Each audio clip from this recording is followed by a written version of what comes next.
breakout session. This session is led by a man named Bill Hawks. Bill is with a company called SeedSpark in Charlotte, North Carolina, and he's going to tell you a little bit about what SeedSpark does in his presentation. And the title, as you've already indicated and found and chosen to be in here, is The 7 Deadly Cybersecurity Sins Small Businesses Should Avoid. So whenever I see a list like this, I want to pay attention. So I'm looking forward to this session. Bill is the Director of Marketing at SeedSpark, and he is a competitive marketing and sales professional whose primary goal at SeedSpark is to understand what current and potential clients' businesses need most and align technology and development operations to meet those needs. His training includes a Bachelor's of Administration degree specializing in entrepreneurship and business development. Bill has an MBA as well as additional professional certifications in technology and marketing specific to the tech and security industry. His hands-on experience includes marketing for higher education, technology consultants, and local businesses. Today, he will speak about the 7 deadly cybersecurity sins small businesses should avoid. Bill, come join us and lead. Let's give him a warm welcome.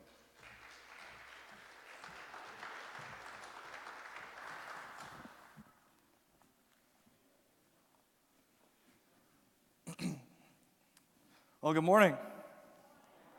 It's a little weak. Can I get a little bit more? Good morning. All right, so what I'd like to do, introduce a little bit of positive energy into this room. If you will, just do me a favor. Stand up just for a second.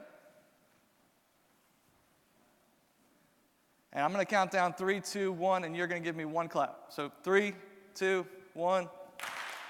All right. Next countdown, 3, 2, 1. You're going to give me your Wi-Fi password. 3, 2. All right. Glad you guys didn't fall for that. Please have a seat. Now that you've been socially engineered, I'd like to introduce myself. You did not know who I was before I asked those questions. So I am Bill. I work at SeedSpark, and what we are trying to do is be a growth partner to small and medium-sized businesses.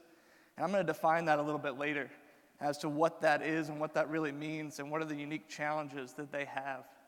When I say growth partner, that typically takes, in practice, some really important teams. So we have a technology management team. We have a digital marketing team that does websites and front-facing things. And we have an application development team.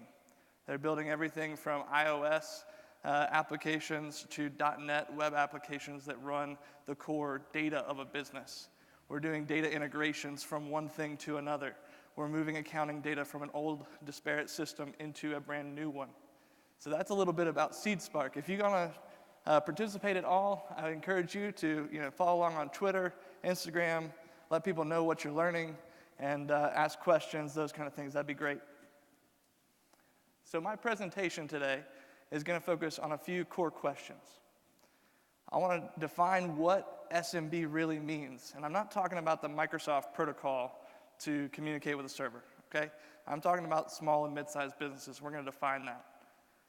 I want to clarify if they're really a target and why they're a target. And then we're going to talk a little bit about why 7 Deadly Sins is kind of a mouthful of a title. Why would we choose that as the title? And what are the 7 deadly sins of cybersecurity? From there, I really want to help everyone in this room make it matter to executives, make it matter to the business owner. So what I've experienced is that a lot of people in this room, even out here in the pews in front of me, they're going to know more than me about deep cybersecurity, and that's okay. I hope that you can learn a little bit from me as more of a generalist and somebody who probably sees more business owners throughout a year than the average individual. I hope you can take away some of those things, just how to turn what you know into more powerful stuff in the executive boardrooms, those discussions, when you're buying for budgets, those kind of things. And I'll leave you with sort of what I think might be next in cybersecurity and what you could do about it. So what is an SMB? There's over 4 million, about 4.8 million folks that have a business with less than 5 employees. Those could be called the micro. A lot of times they're lumped in, though, with the small businesses. So in the small businesses, it's everybody that's less than 100 employees. They're less than 50 million in revenue. The mid-size, also my clients, are less than $1 billion in revenue and less than 1,000 employees. They're kind of in between that 100 and 1,000 mark. Now the large businesses, the Bank of Americas, the Walmarts, Amazons, these are 1,000 plus employees. They're doing over $1 billion in revenue per year. But they're only 0.08% of the companies out there in the world. Now, I'm going to couch that statement. If I was fighting to only promote SMBs and that kind of thing, and I thought that they were the only people that mattered, I'd leave you with that 0.08. But the truth is, there's about a 50-50 split in terms of who employees work for. Half of us work for large enterprise. Half of us work for SMB. So both are equally important. So what's unique about these SMBs? Number one thing is cash flow. All of these businesses are concerned about their cash flow. They don't immediately drop budget into risk management and cybersecurity. They have to cost justify it. They have to determine where the revenue is coming from, what their future business models are, what their most successful lines of business are, and how valuable they are. And you can help them define that. Capital expenditures are not always planned out very well by these groups. So a lot of times they're trying to stretch that server a little too far. They're on an old operating system they shouldn't be on, and they're trying to stretch it a little too far. Their networking equipment is not as good as it should be, and you're telling them it's end of life, end of service. We've got to take this thing out. And they say, we're not ready. And it's not that you didn't make a good point. So cash flow is really important, and understanding that and timing when your budget ask is made, timing when you go to bat for these things is really important. The next thing is the full-time employees are a little different at the SMB space than they are in the enterprise space.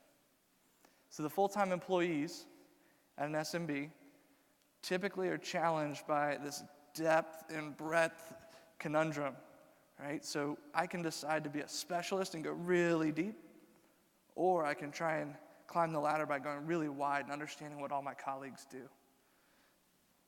It's a challenge. Most of the time, full-time employees at some of these SMB locations, they don't have the bench time that they need to train and get the depth that they want. I don't have the answer to that right now, but I do know that if you're not able to do that, that you are going to have to partner really well. You're going to have to bring in partners from outside of your organization and learn from them. You're going to have to partner with them on projects so they make you look like a hero. The other thing about their teams, and because full-time employees are stretched, is that they're somewhere between an army of one and a small band of brothers or sisters for their IT team, right? So they need these partners for depth, meaning I could focus all my time building a .NET application. I'm certainly talented enough and smart enough to do it, but that may not be the highest and best use of my time if I can force somebody else to do that from outside of my company, and then I can focus on some other strategic initiatives for the company. Redundancy is big too, so if John's the most important guy or Sally's the most important girl and she gets sick, he gets sick, what are they going to do? So in this environment, you really need to partner well for just the redundancy. The elasticity of that team as well. So being able to take on an initiative that is being driven down from the boardroom or the C-suite, being able to take that on means you've got to give up something in your day job. A lot of times people don't think about that. They say, this is a great thing, everybody's on board, we've got to do it. And they forget everyone else has day jobs. So you're responding, you're putting out fires, you're doing the work of the IT professional, and you're extremely helpful. But if you're going to take on the strategic initiative and be the person that helps everybody, you're probably going to feel a little bit overworked. You're going to feel like you don't get the chance to study and do strategy and do the things you want to do because you're extremely helpful. So our SMB is really a target. I'd say yes. I think it's a little bit rhetorical even. The thing is, in my space, my customers are the people that make things for all these other bigger targets. How many of us in this room plan on eating turkey at Thanksgiving? Who makes the glaze that goes on top of the turkey? My client. They're a $60 million company. They've got just under 100 employees. They make the ingredients that go on that. So it's critically important to them that their data is not compromised, that they don't have downtime so they can hit this turkey deadline. That's critically important to them. And somebody might want to interrupt that if they don't like the institution of Thanksgiving, if they really think that that's the time that everybody in America is eating the same thing and they want to get something bad in there. They don't really like that. So of course they're a target. And it really does depend on the motive, I think. So the main motives that we see, and I'll show you this in the statistics at the end, is that money is still number one. Over 70% of attacks happen because of money, for financial gain. If you're smaller and you don't have a more robust staff, you make like Target and you're stretched a little thin, it's going to be easier for these people to monetize. It takes less time for them to get to you. You're a softer target, as Max said. You're also a business associate to bigger targets, right? So if you're the HVAC company for the major bank, I'm coming after you. If the mission is espionage, I want this data just for my own gain. I don't want to sell it to anybody else. I just want the data because I can do more powerful things with it. Whether that be corporate, another competitor of you, or it's state-sponsored, nation-state sponsored. We all know there's, a 5-letter country that starts with C, and they like a lot of information. They'd like to get your information too. They're targeting SMBs, absolutely. 100% they're targeting. And if you think about cybersecurity the same way we think about other defenses in our nation, we'd be concerned with who's patient zero. If the CDC cares who's patient zero and how do you stop it from spreading, don't you think that us in cybersecurity should care as well? If it's hacktivism, that's another motive. People just want to take you down just to see you go down, just to interrupt your operations. If that's what's going on, all you got to do is stand for something. Maybe you provide a key ingredient to the agriculture industry, and you're somehow tied to Monsanto that people have very strong beliefs about. Maybe you make a food ingredient for Chick-fil-A and people don't like the conservative values of Truett Cathy. Maybe that's all it takes. They want to impact your production. So where do the 7 deadly sins come from? Why this presentation? So essentially they come from a Greek theologian, Evagrius of Ponticus. Sounds like a pretty cool name. I want to be like William of Charlotte. Why don't we do that anymore? I want to have of, at the end of everybody's name. That'd be cool. So he was out in the desert. He's a monk. He doesn't get to talk to people. He studies old text, old scriptures, and he comes up with these 8 things that he thinks will improve the human condition if we just don't do them. And then it gets made popular by Pope Gregory the Great. And then the Catholic Church catches on, and the people who are painting things, people who are writing books about it, Dante's Purgatory depicts it, I think it's Canterbury Tales depicts some of these things. They come up with these 7 deadly sins. Your latest, artwork project on this is probably still the old Brad Pitt movie, if anybody's seen 7 Deadly Sins, or the movie Seven. So it's lust, gluttony, greed, sloth, wrath, envy, and pride. And this has got a deep tradition in church history.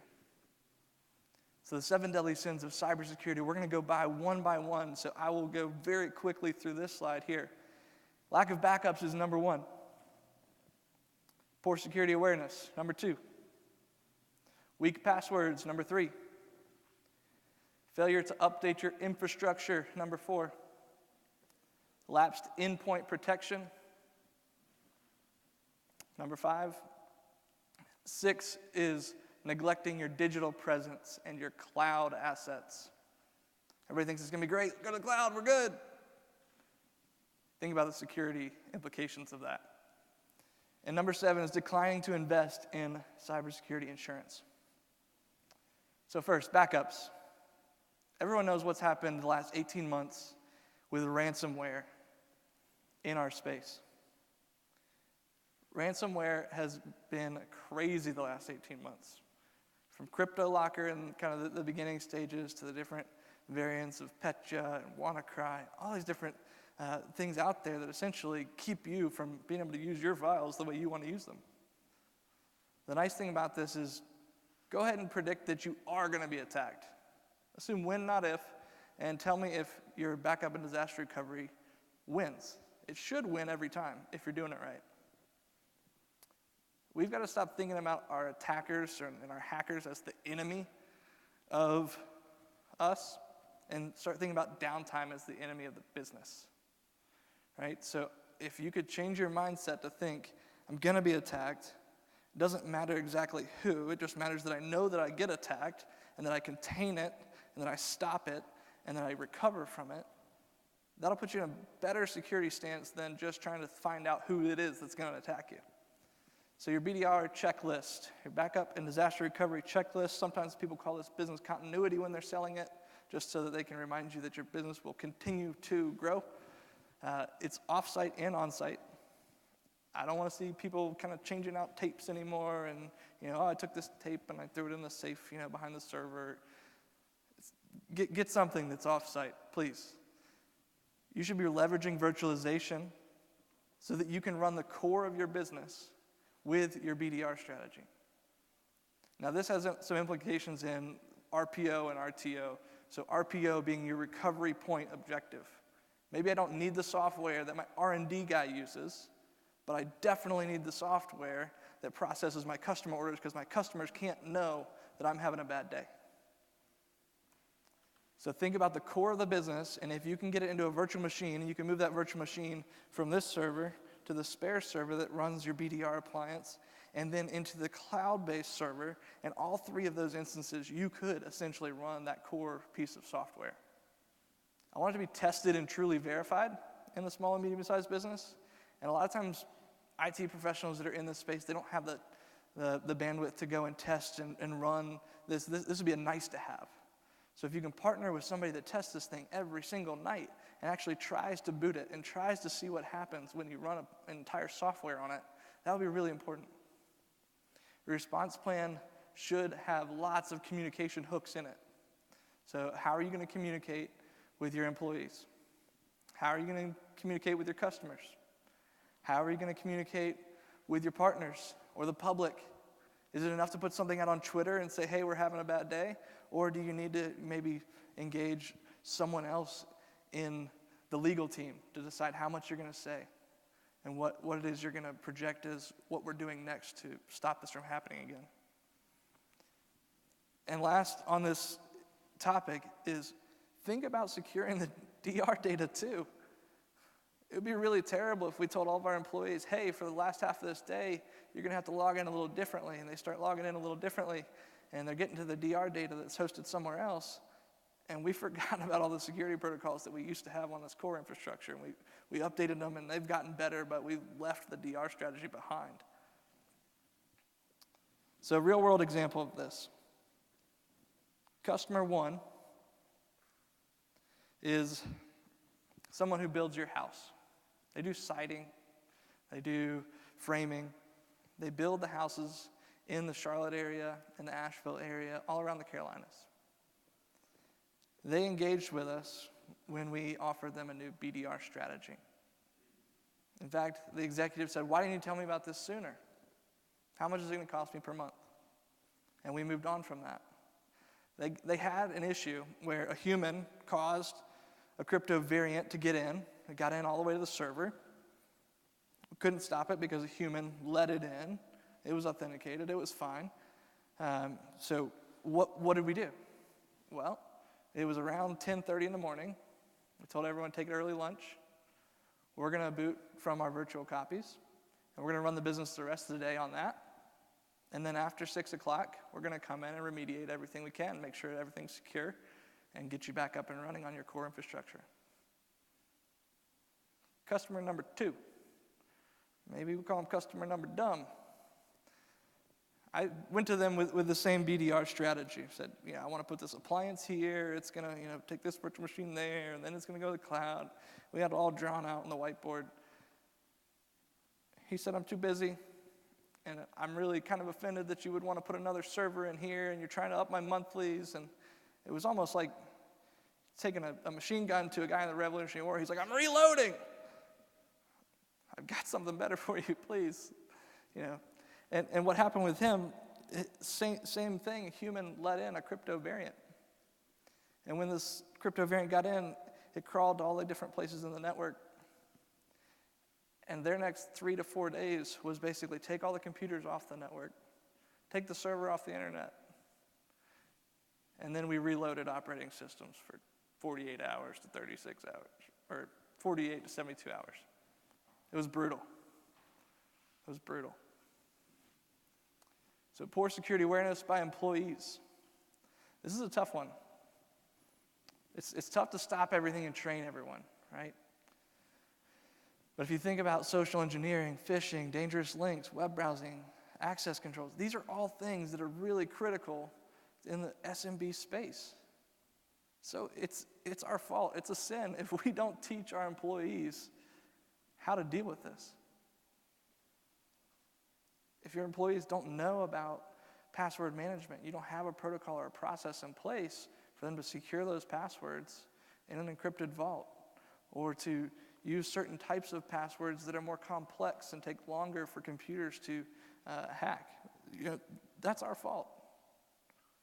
We've got to do a better job of telling people how to be secure that aren't IT people. Even think about careless location of files. How many of us in the small and medium-sized business space might have an employee that's moving corporate files into Google Drive or Dropbox, unauthorized? Maybe they've got their own USB device that sits in their car. They go to the gym, their car gets broken into, and they lose the USB device that had all your lists on it, all your core information about your company. We've got to teach people about these things. And proof of that is that the number one security company in the world at the time, back I think it was in 2011 or 12, RSA, how did they get hacked? If you look at the anatomy of attack, there's a presentation that RSA does now, and they share how this happened. It was an Excel file titled 2012 Recruitment Strategy. They sent the Excel file in an email to less than 10 HR people. It went to junk. They had the technical control in place. Somebody pulled it out of junk and thought it was interesting. They opened the Excel file, that little bug crawled through, and they almost got the crown jewel of authentication. This is one of the world's leaders in security, and they had a really, really bad day because of the human, not because they didn't have the technical stuff in place. Now, not to bash on them, they've done some really incredible things even since. They've built security analytics and different softwares that have really moved our industry forward because of what they learned by being hacked. But that's all security awareness. That's all that was. So RSA is probably my real world example there. Another one I'd give you is I just stopped in around Christmas time with a box of cookies. They were cool. They're, Santa and all that, the good stuff. And I stopped in at a really large company in Charlotte. And I said, I'd really like to drop off a gift to the CIO of this company. And I knew his name. I looked him up on LinkedIn. I did my homework. I was enthusiastic, so maybe somebody thought, he must know him. He doesn't look timid about it. And they said, well, let me see. Actually, I see his calendar. He's in a meeting right now. So now I know something about him, who he's meeting with. And then they said, I can get somebody else from the IT department.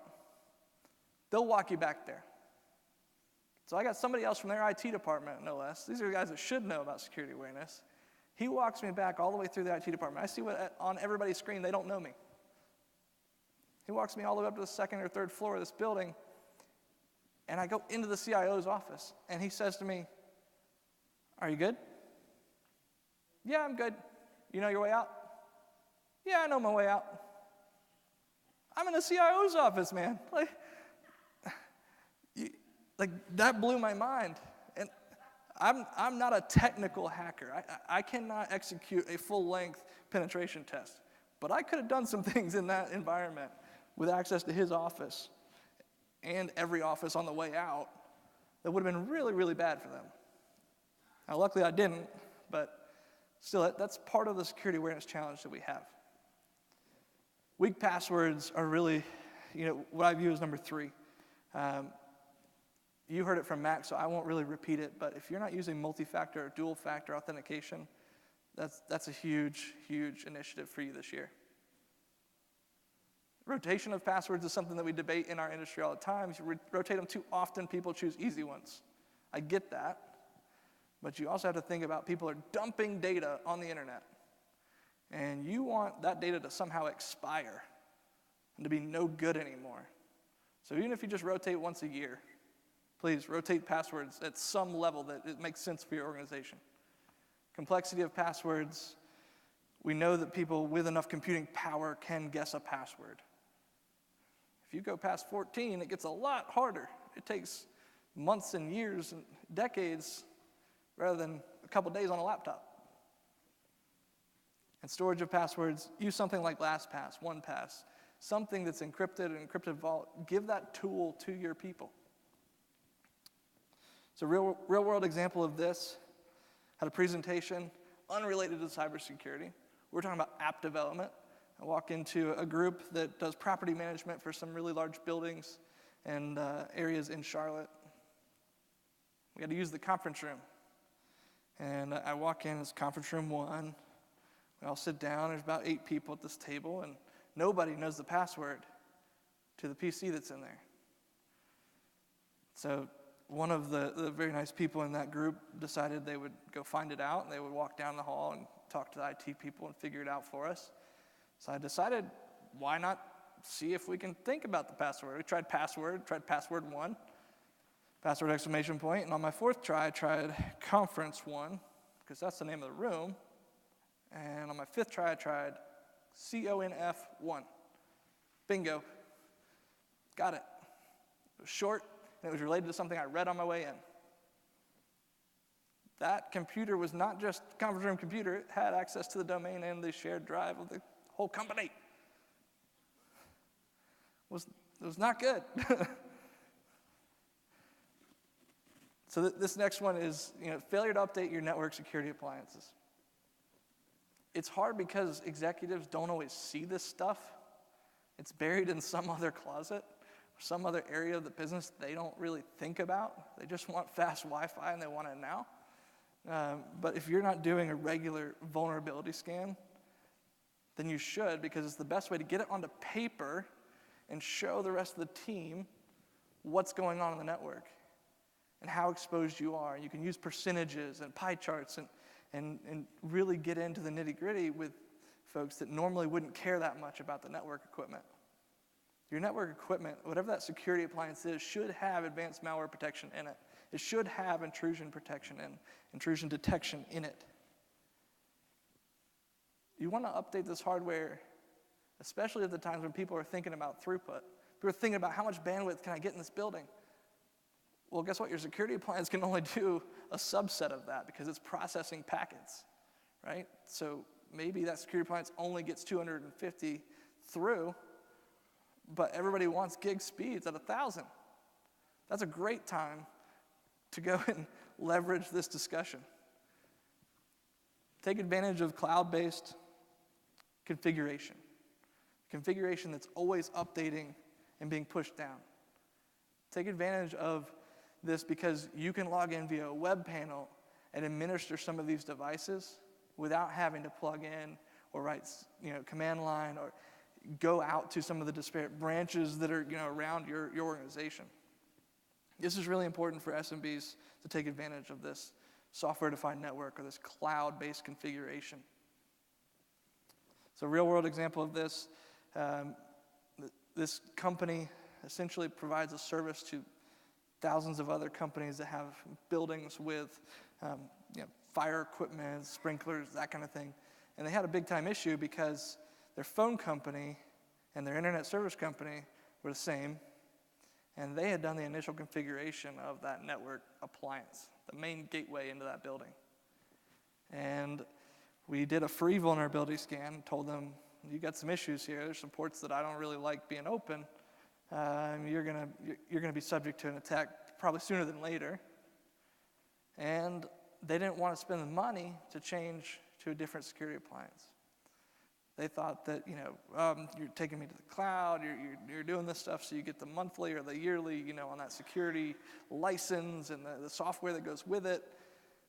And I just very sincerely try to express, I'm doing this because I really don't want you to be on the list of people that got hacked and that had to send a message to all of their customers that they had been hacked and that they couldn't do their business for the next 2 days and that they were going to have to investigate the scope of this attack.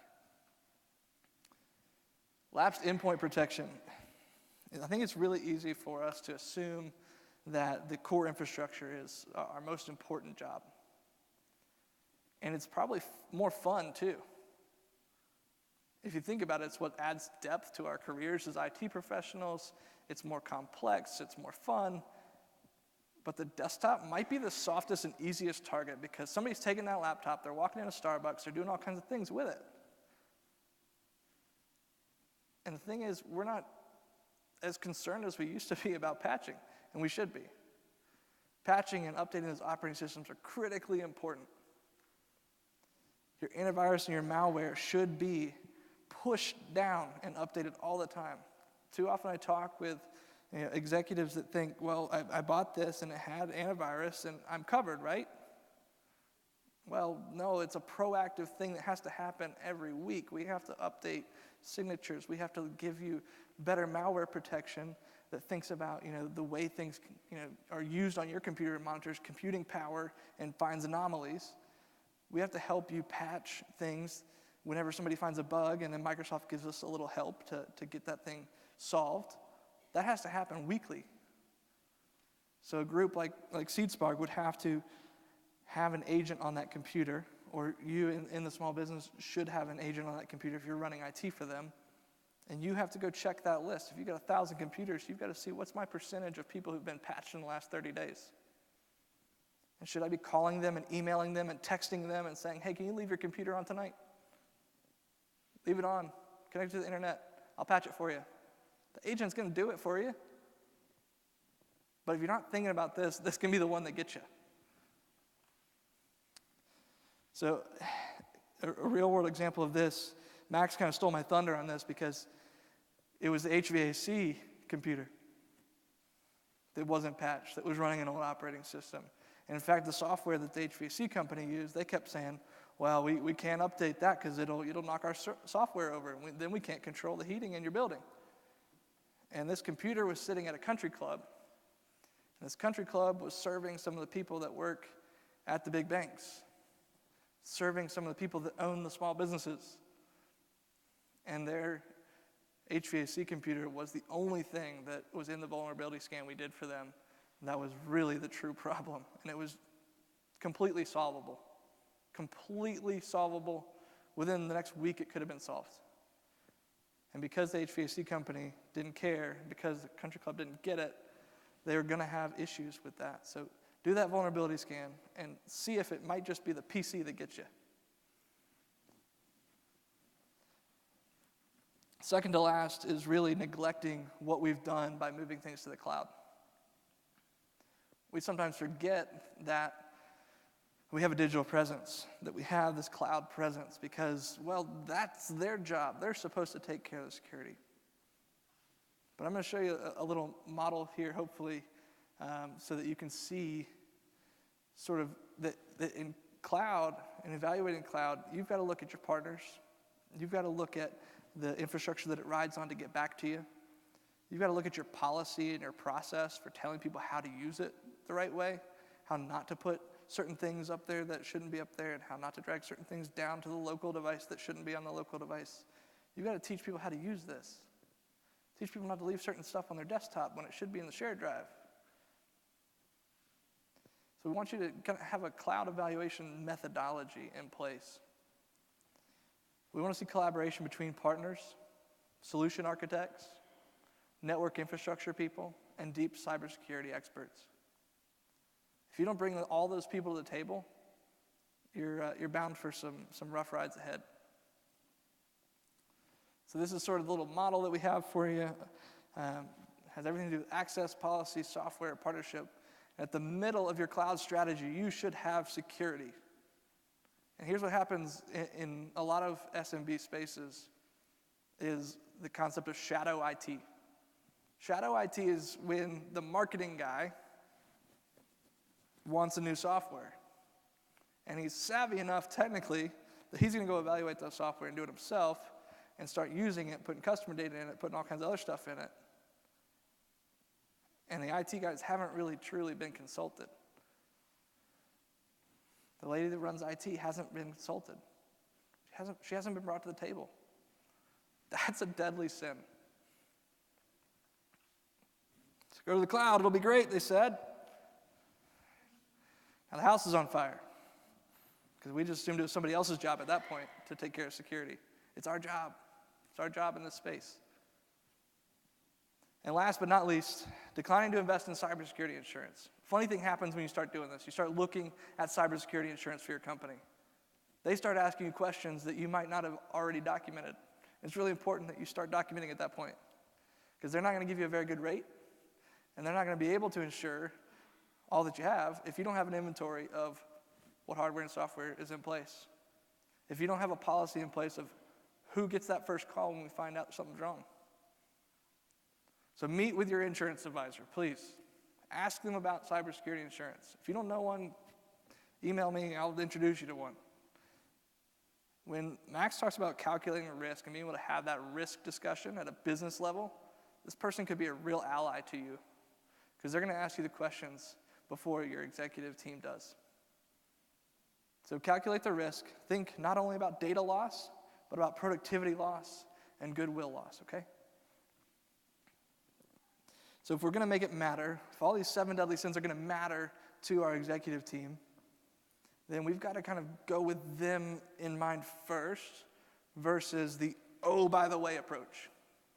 Oh, by the way, I need some money to make this happen because I got some really good ideas and I'm smarter than everyone. We've got to kind of like introduce it to them in the way that they would want it to be introduced. So some of the failed approaches, if you share every detail of every attack and it's an 8-page white paper, they're not reading it and they don't care and you're the person that cried wolf. Don't be that person. Appealing only to fear ends up about like the way I watch the news at night, right? I watch it and I see somebody was subject to a violent crime here in the Charlotte community and that's really sad, but I'm numb to it. So if you appeal only to fear, then you're not going to win this battle to get the budget you need to do the things that you really know are on the roadmap for you in security. We can't assume it's a winnable battle either. People are supposed to bet their jobs on if I'm never hacked, then I'm the best guy here and I should get 10 grand more every year. Like, you're going to be attacked. This is a war, not a battle. It's not that every battle is winnable. There's human elements to this where people are letting others in and there's nothing you can do about it. Because from a technical standpoint, it looks like it's secure. They use real credentials from a real person to get in. Not to mention insider threats. So let's stop assuming it's a winnable battle that people bet their jobs on and start talking about the risk and the reward of it. I don't want you to ask for resources and get denied because of cost. So we're going to talk about how to rephrase some of that so that we get people to invest. I want you to win. So much win. All right? So I recommend we systematize the approach. Business leaders thrive on stability.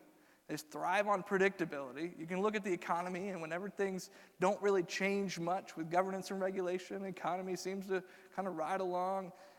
The same is true. If you give somebody a system and you make it predictable for them, give them a roadmap, they're much more apt to invest. They understand it.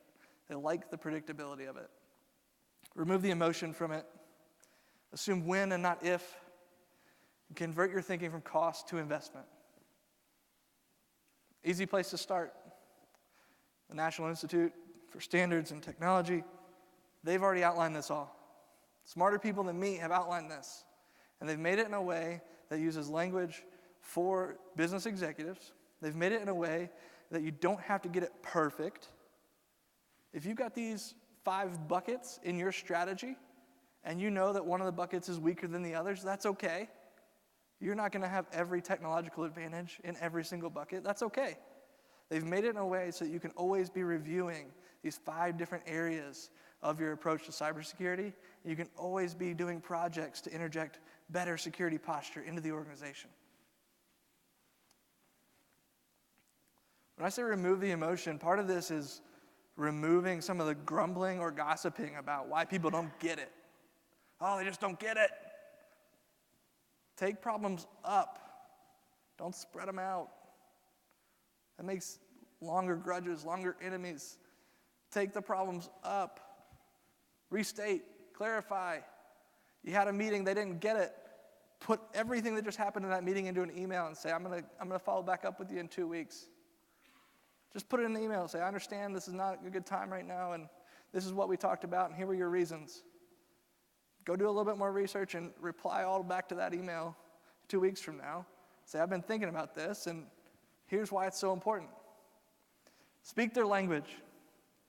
So for me, I like the social engineering aspect of cybersecurity because it benefits me to understand my customers, since I came from more of a sales and marketing background into IT.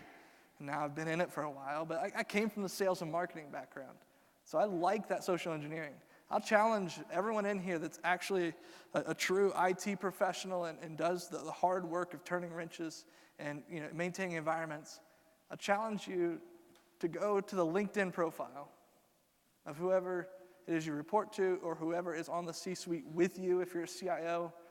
Go to their LinkedIn profile and see what their background is. How did they come up? How did they get to where they are? Because if my CEO or my business owner is a sales-minded guy, changes the conversation. I'm going to talk about how his customers are going to view the next cyber attack we have. If he's operations-minded, that changes things for me. I'm going to talk about downtime. I'm going to look at whatever his Lean Six Sigma standard is, and I'm going to show him where he's going to miss it because we're down because of cybersecurity issues. If he's a visionary, talk about the public. Talk about what that's going to do to his 3-year plan. Yeah, I love your 3-year plan. I'm on board. That's why I work here. I'm passionate about it. And it's all going to get interrupted if we don't take care of this first. Because it's going to happen. We're going to get attacked. And if we handle it the right way, we're going to build trust, not lose it. If you finance, make it about the money. Show me the money. We should be asking when, not if, when we talk to our leadership teams. When we're talking with other C-suite executives, we need to use the words we. Here's what we are going to do about it when we are attacked. So I just go ahead and assume we're getting attacked. It's happening. I think there's a big shift coming, and it's probably already happening at the biggest levels, but it'll be pressed down into the SMB space. It'll be a whole lot less about prevention and a whole lot more about knowing that it happened, containing it, and reacting to it, and restoring what is going on in the right way. If you need an analogy to explain this to people that aren't doing the hard work that IT professionals do all day, ask them if they've got cameras that watch things, but they also have doors to their building, doors and locks, and maybe even a security gate at the front. Ask them why they have the cameras, so they can determine what happened even after somebody got past all the nice security features they had on their building or their street or whatnot. And make sure that you know that you communicate that you're not supposed to have a perfect clean sheet. You're not supposed to be the Hope Solo or the Tim Howard total shutout, no security issues here. That's not what it is. You're not supposed to be the mayor of this utopian IT environment. You're also not supposed to be the warden of the jail that tells the inmates what to do, and they're all on a schedule, and they've got to have some freedom, right? But if you're thinking like the police and you're there to protect and to serve, and you're flexible in the way that you can navigate the organization as they're just doing their jobs, that can be an incredible freedom for the organization and for your cybersecurity posture to improve. Convert that thinking from cost to investment. The easiest way to do this, look at 3-year time spans. Start running weighted averages or scenarios in which you have an attack and it impacts the company. There's a reason banks have a lot of risk management people. In SMB space, we might not be able to have those people internally, but if you meet with the right people and you partner with the right people and you have these people that do the cybersecurity insurance evaluation for you. You have the partners that do the vulnerability scans and the penetration testing for you. That's going to be your risk management team.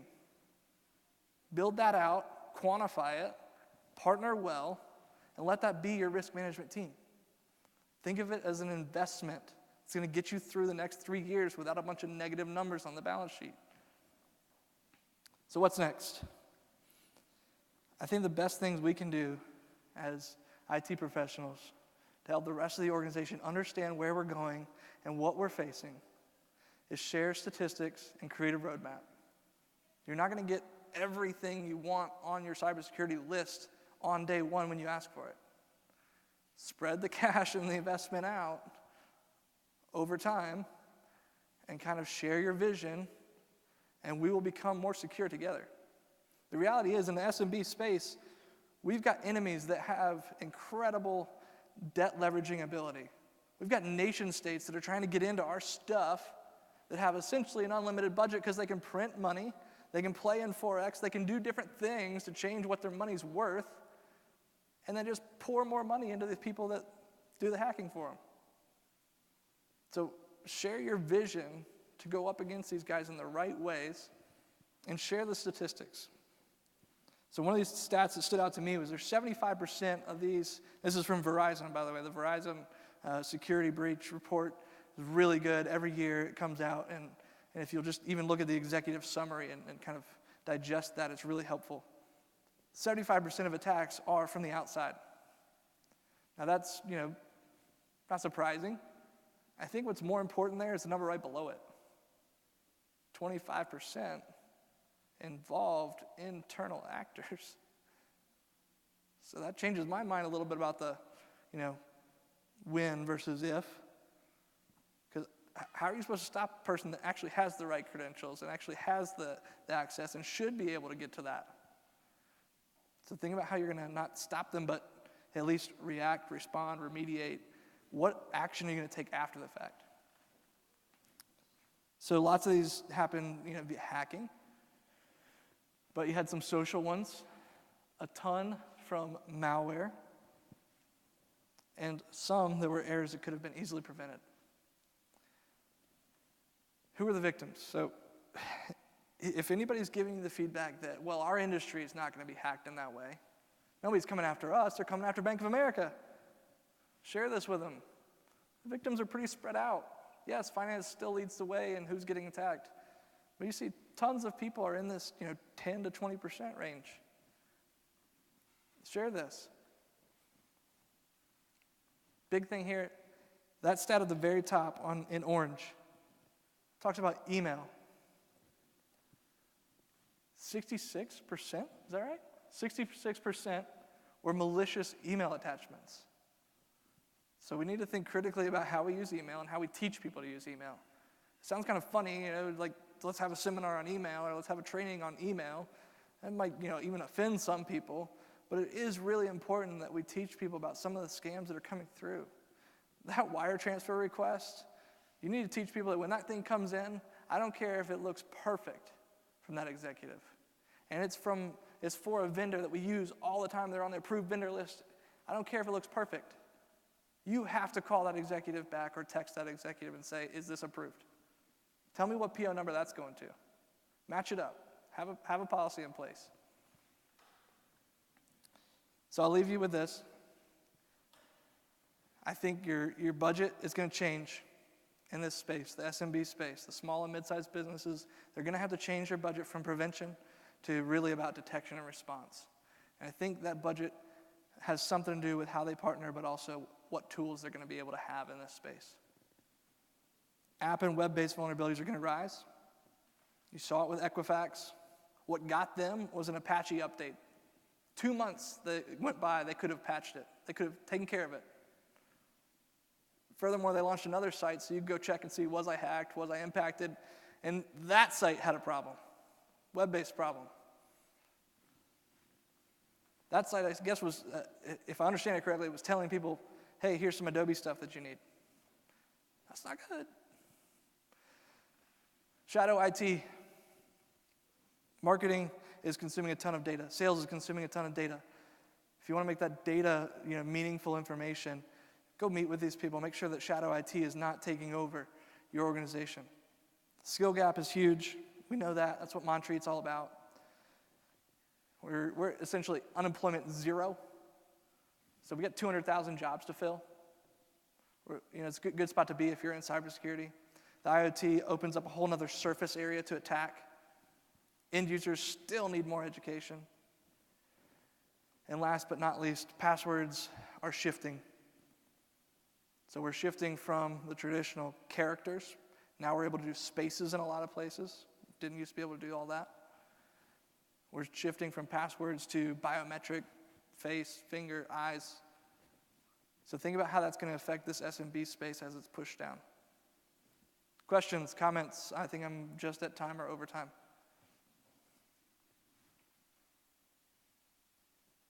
Thank you. Appreciate your time.